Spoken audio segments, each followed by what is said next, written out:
You're listening to an Airwave Media Podcast. This episode is brought to you by Cologuard. Do you know what's really scary? Not screening for colon cancer when you turn 45. The Cologuard test is non-invasive, requires no special prep or time off work, and ships right to your door. In just 3 simple steps, Cologuard takes the scare out of colon cancer screening. If you're 45 or older and at average risk, ask your healthcare provider about the Cologuard test. Cologuard is available by prescription only. Learn more or request a prescription today at Cologuard.com/screen. Grown-ups, if there's a child in your life who is interested in, curious about, or fascinated by people and places from history, then my podcast, The Past and the Curious, might just be a hit in your home.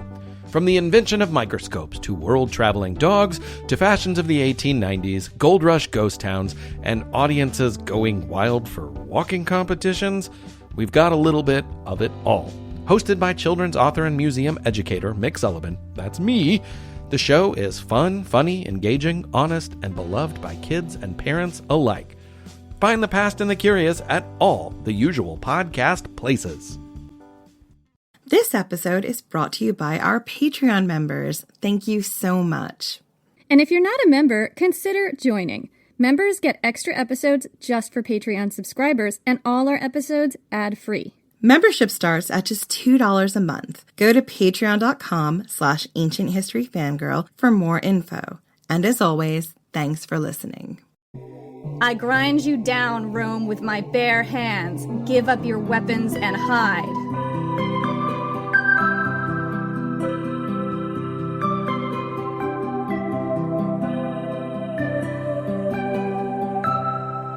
You are a senator in a city under siege. The siege has been going on for months. Beyond the city walls lurks the enemy. Thousands of violent barbarians who would just as soon rip your limbs off as look at you. No one can enter or leave the city without their blessing. Only a few meters of thick stone separate them from you and everything you love. Sometimes you hear them outside, their shouts, their bloodthirsty threats, their songs and battle cries. Your city was breached only once, 800 years before. These walls will never fall, you reassure yourselves, but the besiegers know that they don't have to bring the walls down to put you on your knees.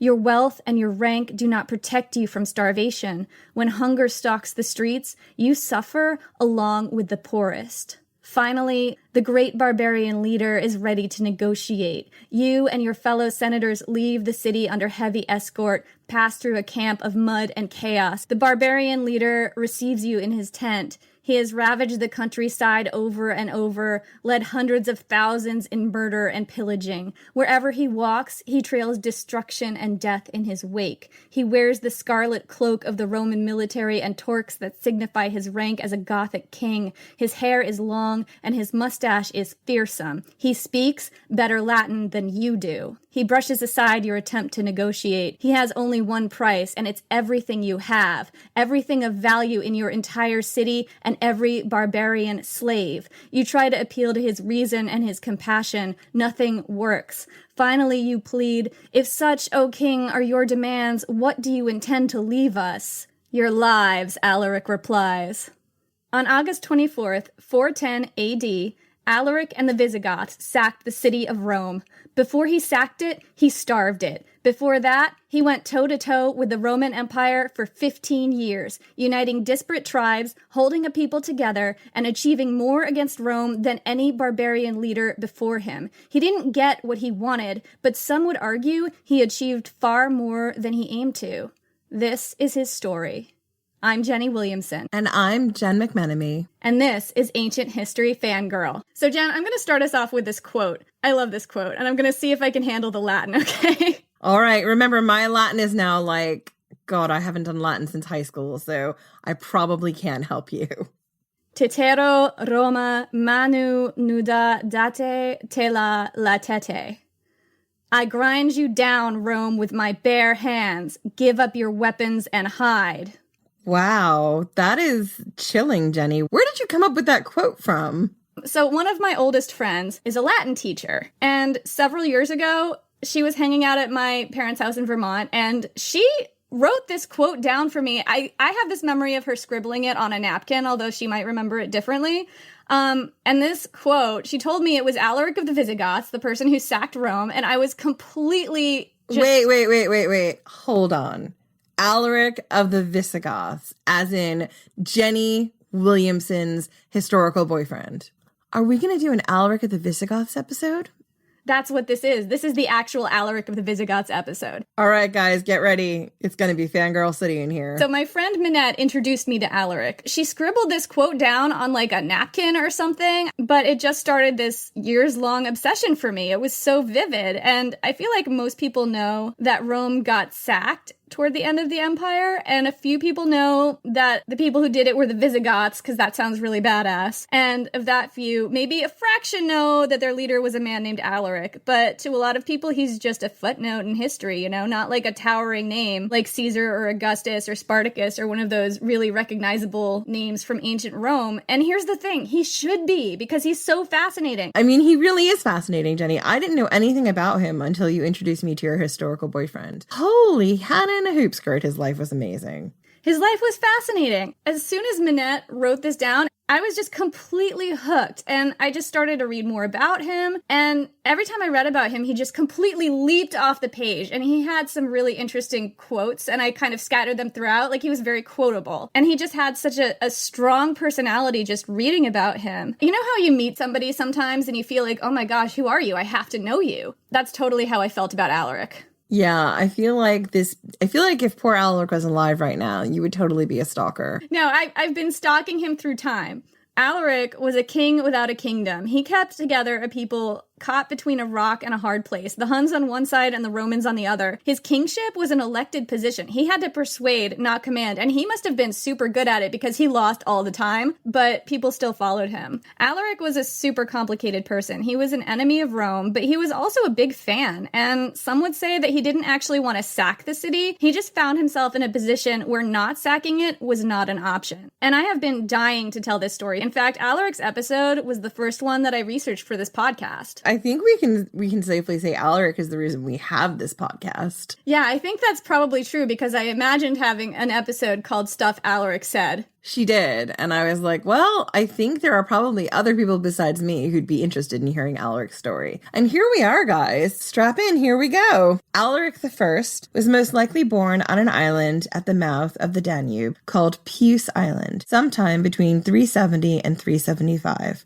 It is located in present-day Romania, and the name comes from the ancient Greek word that means pine tree. He was a member of an ancient Gothic royal family, the Balthi, from the Trevengi Goths. The name means either the bold men or the bald man, depending on who you ask. Not a lot is known about his childhood. Who his father was is up for debate, although it was probably one of several known Trevengi chiefs. But, based on where and when he was born, he probably lived through the Gothic War, which took place between 376 and 382. For the entirety of Alaric's life, his people were being ground to a pulp between two opposing, more powerful forces, the Huns and the Romans. This was the engine that drove him to eventually sack Rome, that and his own slighted ambitions.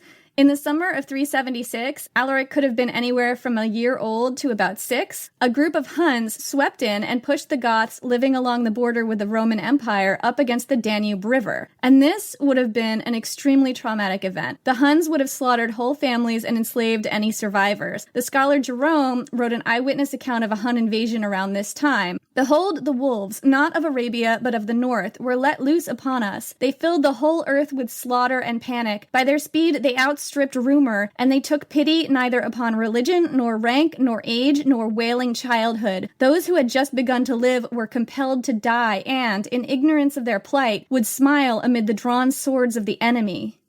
Wow. So, fleeing that brutality, between 90,000 and 200,000 Gothic families, warriors, women, children, the elderly, were pushed up against the Danube River at the border of the Roman Empire at the time, seeking refuge. This was a problem and an opportunity for the Roman Empire. A problem because suddenly hundreds of thousands of nominally friendly, possibly hostile refugees were now inside the empire's borders, many of them armed men. But if they could be pacified, the empire could conscript the men into the army, and the existing Roman army was already overtaxed. What it needed, Jenny, was manpower.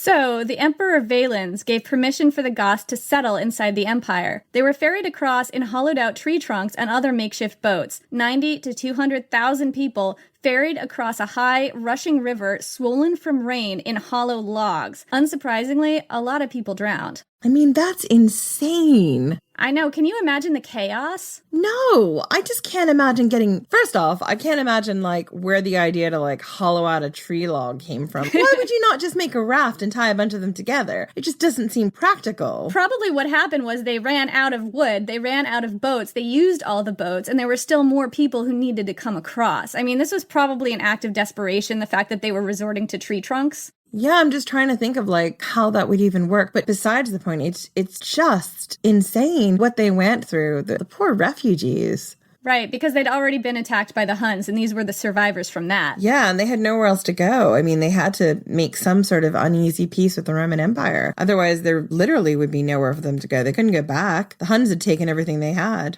Exactly. So the Roman Empire put them in basically a refugee camp. The ones who survived the crossing were housed in camps along the southern bank of the Danube while they waited for the empire to resettle them. So the plan was that the empire would send food while they waited, but a lot of that food didn't get to the refugees. Corrupt Roman soldiers sold it off. And for a while, the Goths were so desperate, they were selling their children into slavery for food. The going rate was 1 dog for the stew pot, 1 child for the slaver's block. That's just heartbreaking. I say this a lot when we talk about things in ancient history, but I mean, my heart just aches for making that decision.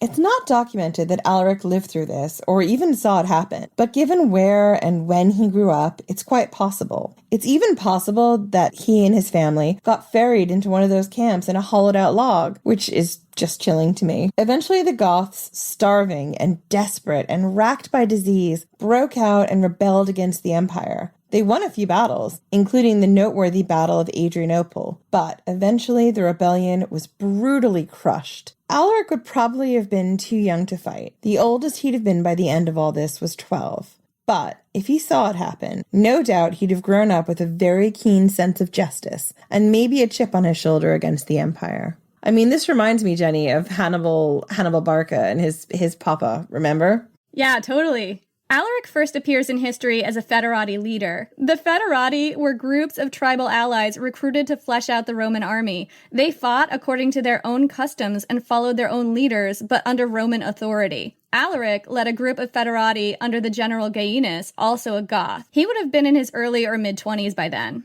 And just to give you some background on the Roman Empire during Alaric's time, everyone was a Christian by now. The Emperor Theodosius I, who was emperor in the beginning of Alaric's career, made Nicene Christianity the state religion. Alaric was also a Christian, an Arian Christian. The difference is that Nicene Christians believe that Jesus was more or less equal to God, and Arians believe he was kind of number 2 in rank. This might sound like a small detail, but Nicene and Arian Christians argued, exiled each other's bishops, and tried to forcibly convert each other. So it was a big deal to the people at the time. Yeah, absolutely. So Alaric was an Arian Christian in a Nicene Christian world. And like we said, he first appears in history fighting on the Roman side as a foederati leader. He fought against Eugenius, a former rhetoric teacher who had designs on becoming emperor of Rome. They clashed at the Battle of Frigidus. Now, the Battle of Frigidus takes its name from the Frigidus River, but historians aren't exactly sure which river that is, although the valley where it was fought was near the town of Aquileia at the foot of the Julian Alps. The story of this battle has been retroactively told in religious terms as a clash of the pagans against the Christians, with Eugenius's usurpers, aka the bad guys, being the pagans, and the Romans and Alaric being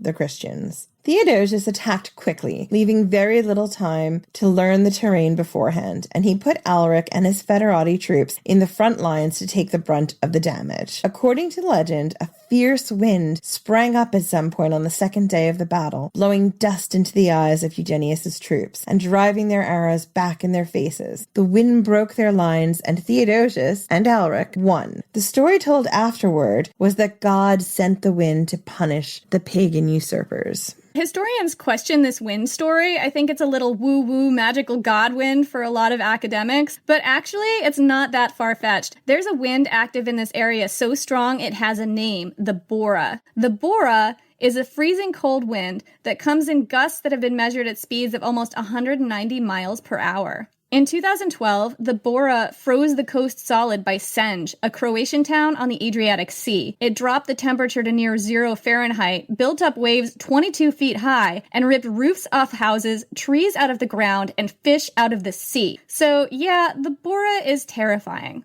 It's more than capable of doing serious damage if it sprang up full strength in the middle of an ancient battle. September, when this battle happened, is right around the beginning of Bora season, and if the wind did come, it could very well be so dramatic that it might feel like divine aid to the winning side, or divine retribution to the losing side. Absolutely. And, speaking of freaky weather, here in London last year, we had winter storm or autumn storm Ophelia, and it brought in some really strange winds from the continent that actually brought up red sand from a dust storm in the Azores. The weather here in Europe is really unpredictable, and you can get all kinds of strange weather patterns from anywhere. So, I remember being in my office building and looking out at this completely red sky, like the entire day looked like it was sepia toned. And I can't imagine, knowing what it is, because we're living in modern day, I know it's red sand from this dust storm from the Azores, but if I was living in ancient times, I would think it would look like the end of the world. It was apocalyptic out there. Right, so you can see why people would couch these weather events in religious terms because they're just so dramatic, Yeah, I'll put up some pictures in the show notes and in the Instagram of the red sand, and I'll link through to some of the photos on people put up on social. But it really was terrifying. So let's get back to our battle. Theodosius won that battle, and he was possibly aided by the Bora. But Alaric's people paid the price for that victory. Alaric lost 10,000 troops, about half of his manpower. Historians are blunt about Theodosius putting the Goths in the front lines on purpose, to thin out their ranks so they wouldn't pose a threat in a future rebellion. The historian Orosius, who lived about the time of this battle, said, "Surely to have lost them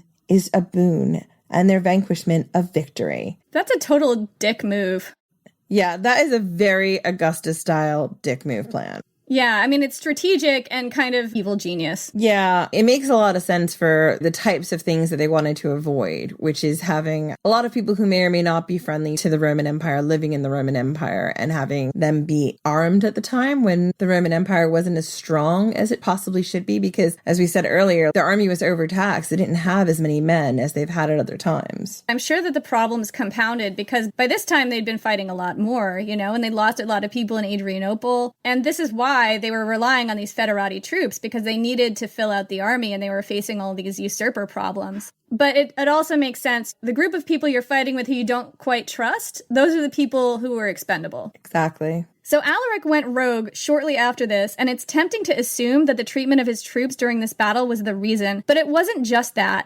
And contrary to the conclusions people jump to based on the fact that Alaric actually did sack Rome, he didn't set out to completely destroy the Roman Empire. The Goths were largely Romanized by then. They served in the Roman army, and a lot of them were Roman citizens. Many of them were slaves, but some served at the highest levels of Roman society. Stilicho himself was a Goth, and for a while, he was the most powerful person in the Western Roman Empire, except for maybe the emperor himself. So, with all this alleged social mobility, why did Alaric turn against the empire? If it wasn't because of this crappy treatment, what did Alaric want? One surprisingly simple answer is this: a promotion. I'm just going to say this. Alaric's got to get paid, guys. Well, he also wants that title. It is the money, but it's also the title. He did all the things he should do to be a Roman general. Turning against the empire is kind of like a big mark against him on his resume, I guess. Well, Caesar did it. Yeah, but Caesar also got ganked.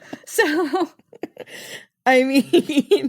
This is also true. As much as Alaric was an enemy of Rome, he was also a huge fan. He was obsessed with the empire's golden age and made his followers call him by the Latinized version of his name, Alaricus. And he was very status conscious. He was especially peeved that his direct superior in the Roman army, Gaius, was also a Goth. but didn't come from a royal Gothic family line like Alaric did, and Alaric derisively called him a man of no lineage. Having someone he saw as a Gothic commoner giving him orders was probably a slap in the face. Frequently over subsequent years, Alaric's demands would include a generalship in the Roman army proper, not as an auxiliary leader. It isn't clear whether he really wanted this for himself or whether this was tactical. For instance, having an official role within the Roman army may have been a way for Alaric to keep his followers together and protected, rather than scattered to conscription and slavery, as so often happened to Goths who signed treaties with the empire. We can't really know for sure, but ultimately, Alaric's reasons could have included both. A little benefit for him, a benefit for his people. The sure thing, though, is that Alaric was proclaimed King of the Goths sometime after the Battle of Frigidus. But what did this mean? The thing about King of the Goths as a title is that it's sort of like peanut being neither a pea nor a nut. There weren't a unified people who called themselves Goths at this time. There were a multiplicity of Germanic tribes who had been united in some parts briefly before, but never on this magnitude. The Goths, as a term to unite all of them, only sprang up well after Alaric came to power, and their concept of kingship is a little unclear. In Alaric's case, it appears to have been an elected position. Alaric was probably chosen from among the elite families of the Trevengi, the tribe he would identify himself as, rather than Gothic, because as we've already said, most Gothic peoples went more by a tribe affiliation than by the term Gothic. I mean, possibly because Gothic was a term that the Romans gave them anyway. So some accounts say he would have been raised on a shield when he was made king. That's the only detail we have about how this happened, but I really love the idea of him just being held up crowd surfing on a shield, don't you? Yeah, it's pretty awesome. Alaric, made king by crowd surfing on a shield. Shield crowd surfing Alaric. I'm picturing it right now. Can you see it right now? I can see it right now. I'm using my imagination.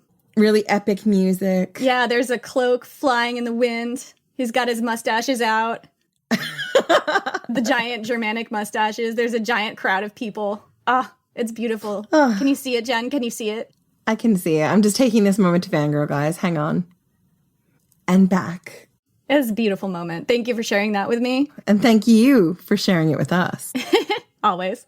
Alaric wouldn't have called himself a king. His followers may have called him Rex, which is related to the Latin word rex, but the Goths tended to use this word more to mean leader of men or distinguished rather than ruler or monarch, which is the meaning of the Latin word. His name itself may have been a title. It comes from the Gothic word Alaric, meaning supreme ruler or king of all. Notice the Reichs in the title, and you can see this pattern repeating in the names of other Gothic kings too, like Athanaric, Munderic, Arioric, in which case, what his original name was is anybody's guess. I'm going with Conrad, Jenny. Conrad? Conrad. Conrad. I mean, I doubt his mother named him king of all right at birth, you know? I mean, it's a little bit grandiose for a baby. I mean, wasn't Alexander the Great just called Alexander the Great from birth? I feel like that is something Olympias would have done, Jenny. She would have like, you are Alexander the Great. I labored to bring you into this world and you will be great. You had better be great, because what I went through to bring you here was no joke. After Alaric turned against the empire, if you lived in parts of Greece, northern Italy, or the Balkans, his army would be like an act of God, an unpredictable disaster that swept through your region periodically, ruining everything you built and causing untold havoc. His forces murdered and pillaged, burned and destroyed, and city walls were not much protection. The historian Ammianus, writing about the Goths ravaging Thrace, gives us a pretty good sense of what this must have been like, probably gathered from eyewitnesses. Quote, "Nothing that was not inaccessible remained untouched. For without distinction of age or sex, all places were ablaze with slaughter and great fires. Babies were torn from the very breasts of their mothers and slain. Matrons and widows whose husbands had been killed before their eyes were carried off.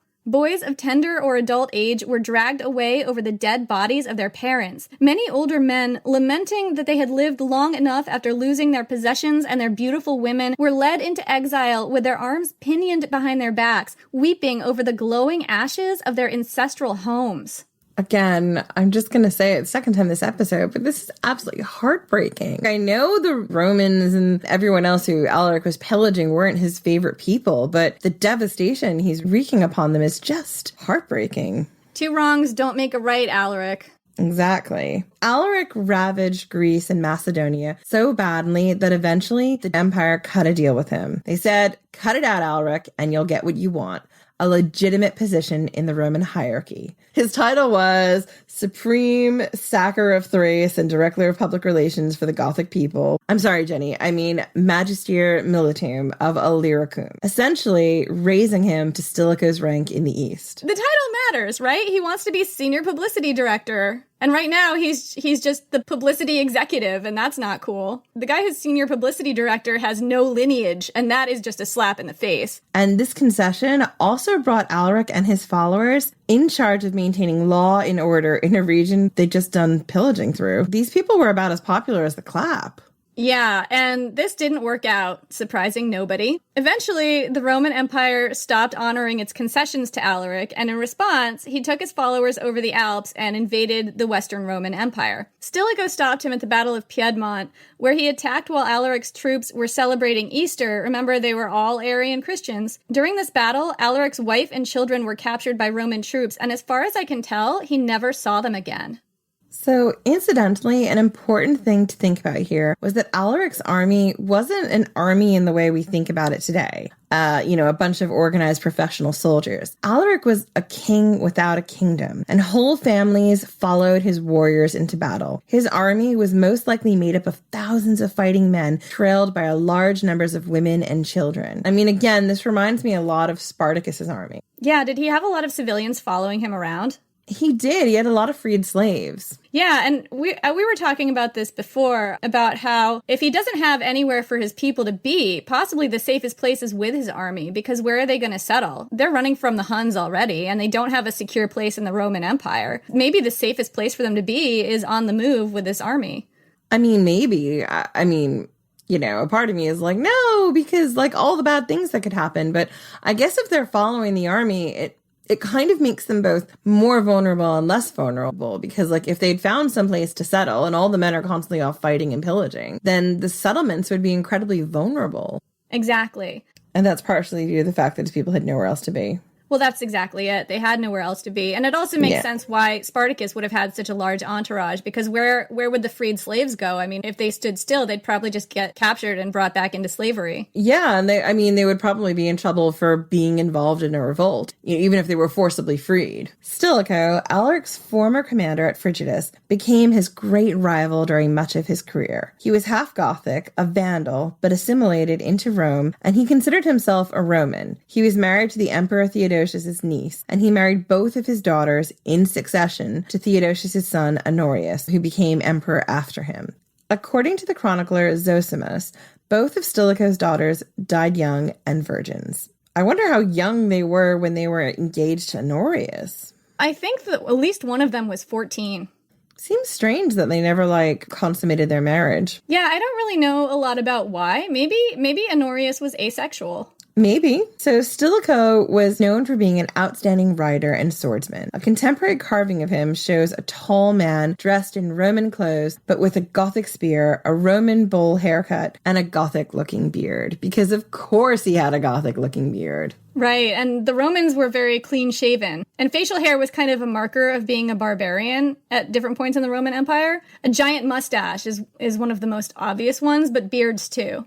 Stilicho's relationship with Alaric was complicated. They were enemies, but Alaric was always slipping through Stilicho's fingers at the last minute. At one point, Stilicho tried to make Alaric an ally, enlisting his help to extend the Western Empire's control over the East. But by the time it was clear this alliance wouldn't work out, Alaric had already mobilized. He demanded 4,000 pounds of gold, enough to feed 100,000 followers for a year, for the cost of that. Somehow, Stilicho actually convinced the Roman Senate to pay him. And we talked about this, when was it? It was Child Emperors, wasn't it? Yeah, it was. During Honorius' reign, and about how this kind of started a trend of powerful enemies of Rome demanding what was essentially protection money. Attila the Hun did it. Different people did it throughout history. And if it didn't start with Alaric, he was one of the first to think of it. I mean, good on him. I don't know if he ever actually saw that money, but he did get Stilicho to agree to vouch for him in the Senate to get it paid. I mean, Alaric is pretty gangster. That's very true. So because of this, Stilicho's enemies at court started to get suspicious that he and Alaric were involved in some kind of treason plot. And I mean, kind of fair enough. That's a lot of money that Stilicho's vouching for. I mean, if it quacks like a duck is all I'm saying. Well, and I imagine they considered it a Gothic conspiracy because they're both Goths and, there was probably a bit of latent prejudice there. Stilicho did have that beard. He did. So one of Stilicho's most prominent court rivals, a eunuch named Olympius, the late Roman Empire was really big on eunuchs, convinced the emperor Honorius of this. Stilicho tried to take refuge in a church, but the emperor's soldiers convinced the bishop that they'd been commanded not to kill Stilicho, just to take him into custody. So Stilicho surrendered to the emperor's soldiers. His servants and friends planned a rescue, but Stilicho vociferously argued against it and willingly submitted to his own execution. Far from the would-be usurper the emperor had imagined, he was an obedient servant to Rome until the end. Olympius followed up the execution by ordering a massacre of tens of thousands of women and children, the families of the Gothic soldiers serving in the Roman army. Apparently, he did this as part of his bid to reverse Stilicho's policies, which he saw as overly nice to the Goths. Predictably, about 30,000 Gothic soldiers defected to Alaric in retaliation, swelling his ranks and putting him in a position to lay siege to Rome for the first time. Incidentally, Olympius got what was coming to him, Jenny. He was ordered clubbed to death by a friend of Stilicho's, who rose to power around 410, 411. Most people remember only the one siege of Rome, culminating in a sacking. But actually, Alaric besieged Rome 3 times, and he didn't do it with the sacking as the goal. He was holding a knife to the empire's neck, trying to get the emperor, Honorius, the child emperor, to negotiate with him. Honorius was the son of Theodosius, the previous emperor, who was dead by now. He was about 10 years old when he took the throne, and probably about 16 by Alaric's first siege.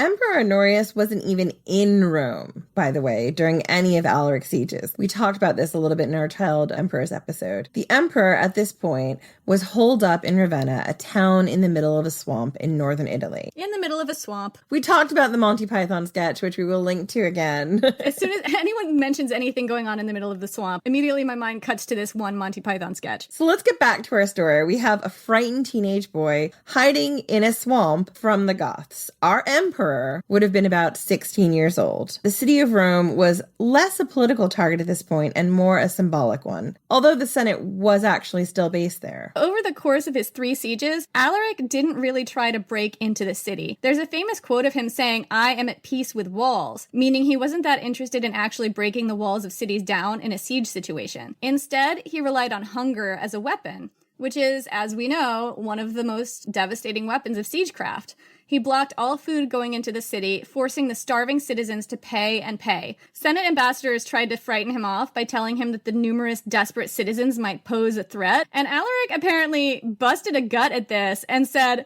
"The thicker the hay, the easier mode." I mean, man, Jenny, that is some boyfriend. I just think he's so great. I'm in love. So at his first siege, Jenny's boyfriend, Alaric, demanded a king's ransom just to go away. He wanted all of the silver and gold in the entire city, plus all the other riches and every barbarian slave. According to Edward Gibbon, the senators he was negotiating with hesitated at this demand and said, "If such, O king, are your demands, what do you intend to leave us?" "Your lives," Alaric replied. Eventually, Alaric scaled back his demands to a princely 5,000 pounds of gold, 30,000 pounds of silver, 3,000 pounds of pepper, 3,000 hides dyed scarlet, 4,000 silken tunics, and 40,000 Gothic slaves. The fact that the hides had to be dyed scarlet stuck out to me, and I was just like, why scarlet? And it turns out that scarlet clothes were a symbol of power and wealth in the ancient world since at least the 8th century BC, when the ancient Assyrians and later the Persians made red dye from the Armenian cochineal, which was a kind of bug. Yeah, and I think it was quite an arduous process to do, and that's why it cost so much money to get things dyed scarlet. Right. So the Romans got their affinity for red-colored clothes from the Persians, as Jenny said, one of their great enemies. But the Romans were always appropriating things from their enemies. You know how the Carthaginians, what they did best was hire outside help, and I think one of the things that the Romans did best was appropriate. Yeah, exactly. In the Roman Empire, red was second only to purple in terms of high-ranking colors. Officers in the Roman army got to wear scarlet cloaks, and the word coconatai, or people of red, was a kind of catch-all term for high-ranking people. So Alaric got his red hides, his tunics, his money, and his spices, and he secured the release of 40,000 Gothic slaves. What he didn't get was that pesky title, Jenny. Right, he did not get to be senior creative director of the Goths. No, he didn't get a title, so he's got to keep going, because he also didn't get his homeland. So he besieged the city again. This time, Alaric demanded a number of things: a yearly payoff in gold, land for his people, large amounts of food supplies to feed them, and, as always, a title. Because, man, he's literally going to burn your city for a promotion, a title change. It's not that hard, you guys. Just call him something. Call him, like, regional manager or something. Call him regional director of Roman Gothic relations in Thrace. He'd be the worst regional director of Roman Gothic relations in Thrace ever, because all he did was pillage. I know, but essentially that's the job they gave him. They're like, we're going to give you a generalship of the people you've just been pillaging. Have fun with keeping law and order. So what Alaric asked for was yearly payoff in gold, some land, large amounts of food supplies to feed them, and, as always, that title. The land allocation that he asked for was particularly worth noting, as it would have given him control over Ravenna and the roads through the Alps, which would have put him in control of basically everything going in and out of the whole Western Empire. So Honorius said no to this, and I mean, for the reasons Jenny just said, that sort of seems like the right call. Surprising no one. Yeah, this surprised no one. But Alaric did a surprising thing. He significantly scaled back his demands, asking only for some land in a politically insignificant place and as much corn as the Romans felt like giving him. I mean, talk about lowballing. Right? And incidentally, food supplies, I keep seeing this translated as corn. And I did some looking into this because I was getting really confused as to why a New World crop keeps showing up in 400s AD Europe. And the word corn here is used to refer not to actual corn, but in British English, the word corn means any cereal crop, including wheat or rye. Did you know that, Jen? No, I didn't know that. That's total news to me. Yeah, it's news to me too. Can live in a country for over a decade and still not know all the things. All the Britishisms. All the Britishisms. I get new ones every day. I like it. Yeah. It's not clear why Alaric scaled back his demands so much. Chances are that he was under pressure from his own chieftains to strike a deal. His people were bored and hungry and impatient for an opportunity to plunder. The land around Rome was probably ravaged, and food was likely running out for the invaders as well as the besieged. It was clear that Alaric wanted this to work. For whatever reason, though, Honorius said no to this too. So this is around the point when Alaric just got fed right up and went and sacked Rome.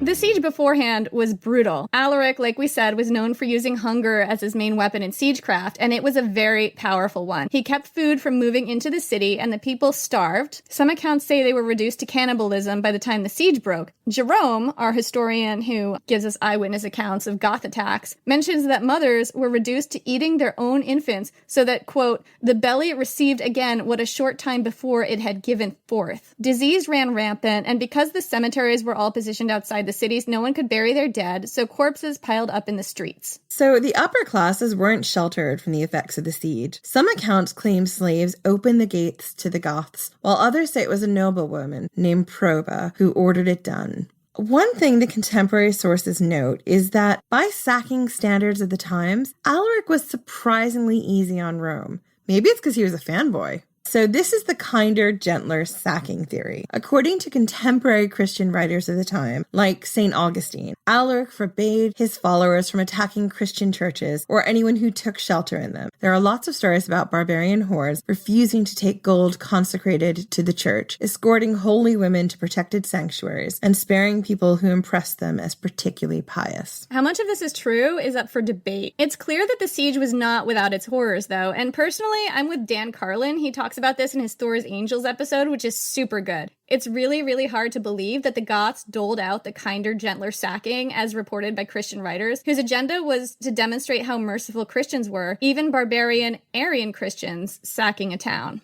Morehead and stuttered. In AD 410, The Year That Shook Rome, point out that these early Christian theologians had worked themselves into a logical knot. As the thinking went, the fact that the Goths were Christian meant that the sacking had to be God's will. It also messed with the idea that Christianity was a merciful religion. Telling the story of Christians participating in a brutal sacking is bad press for the religion. So the chroniclers had an incentive to tell the story of a kinder, gentler sacking, to essentially make Christianity look good. And you know, Jenny, this reminds me a lot of, do you remember Agora when we watched the film Agora? There's a really good movie, Jenny and I watched it a couple of years ago, called Agora, which is about Hypatia, who's a brilliant female mathematician in Alexandria. And the film leads up to the point where the Christians burn the library at Alexandria. And I didn't know that the Christians burned the library of Alexandria. It was a total surprise to me. I grew up in a very Christian household. And you can see how through history, or at least the history I was taught as a kid, it kind of got glossed over. The fact that like Christians were sacking civilized cities. You can see the same thing with this wanting to present it as a gentler siege, when actually what you had going on was a massive culture clash.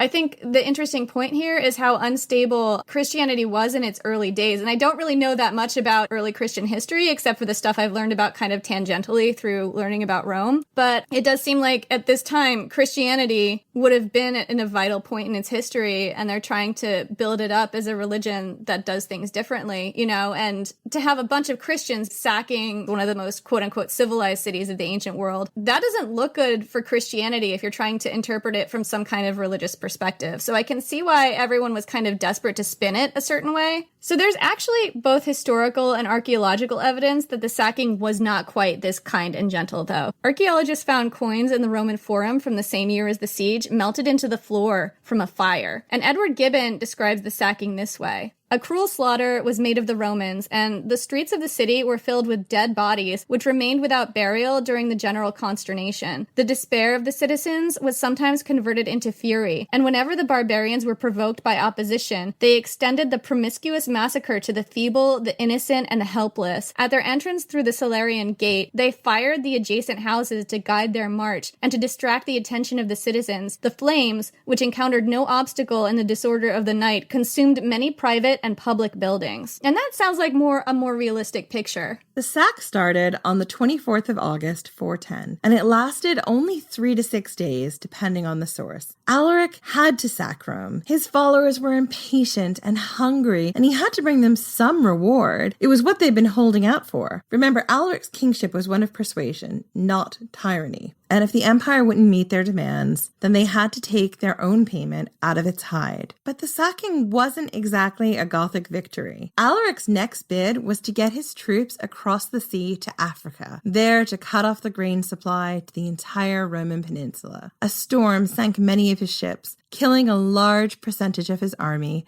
and shortly afterward, Alaric died of fever. According to legend, when Alaric died, his followers diverted a river and buried him in a riverbed with all his gold, and then rerouted the river back so that it could never be found. The captive slaves who did this work were killed, so no one would ever learn the secret location of Alaric's tomb. So is that true? It's kind of hard to say. We know that Alaric died near Cosenza in southern Italy. We know that his followers were deeply upset by his death, and his grave has never been found. The tradition of killing wives, concubines, attendants, and members of the court when a ruler dies isn't that unusual in the ancient world. It happened in places like Mesopotamia, ancient China, Egypt, and many other places in the world, although most of the accounts I found were from thousands of years before Alaric's time. But I didn't find any actual archaeological evidence of this diverting the river, killing the gravediggers routine happening elsewhere in ancient Gothic society. The only other mention of a similar burial I found was that of Attila the Hun, who was supposedly buried in the bed of the Tisa River 43 years later, and the truth of his burial story is also disputed, and his grave was also never found.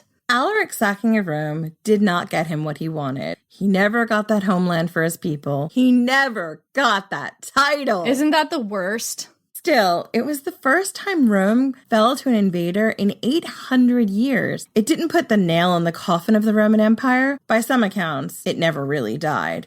But it's considered an important milestone in the empire's long fall. Whoever Alaric was as a person, he must have been extremely charismatic, and you can get a sense of his personality from his quotes that have survived. He united the Tervingi and the Grithungi along with Huns, Sarmatians, Alans, and other Gothic tribes and other tribes who had never been united before. Managed to hold on to his people's faith and loyalty despite countless setbacks, starvation, defeat, and failure. He must have been really, really good at persuading his followers to stick with him. After Alaric's death, his brother-in-law Ataulf stayed in power for 4 years before being assassinated. His successor only lasted 7 days. Alaric held on to power for 15 years, establishing the Goths as a unified political force with a unified vision, which was a first in history. And perhaps Edward Gibbon said it best when he talked about who Alaric was as a person. Quote, Alaric possessed the invincible temper of mind which rises superior to every misfortune and derives new resources from adversity. After the total defeat of his infantry, he escaped or rather withdrew from the field of battle without wasting a moment to lament the irreparable loss of so many brave companions. He left his victorious enemy to bind in chains the captive images of a Gothic king and boldly resolved to break through the unguarded passes of the Apennine, to spread desolation over the fruitful face of Tuscany, and to conquer or die before the gates of Rome. That's it for today. Thanks for listening. We'll be back in 2 weeks' time with, I'm going to give you a spoiler, guys. It's a romance from the fall of Rome. In the meantime, you can follow us on Twitter at Ancient Hist Fan or on Instagram and Facebook at Ancient History Fangirl. You can also find our podcast on iTunes, Stitcher, Google Play, SoundCloud, and lots of other places where podcasts congregate. Don't forget to subscribe, and if the urge strikes you, we'd love it if you'd rate us and leave us a review. It helps us get seen. And if you want to support what we do, we have a way for you to do that. Go to our website, ancienthistoryfangirl.com, and click on the button at the bottom left corner of the homepage that says Buy Us a Latte. Your support will help us pay for things like hosting expenses, better sound, research materials, and yes, caffeinated beverages. So we can stay up all night researching, writing, recording, and editing. And that's not an exaggeration. No, it's really not. It's really not. I mean... This is a labor of absolute love to bring this to you. Such a labor of love. Your support is so much appreciated and every little bit helps. Thank you so much.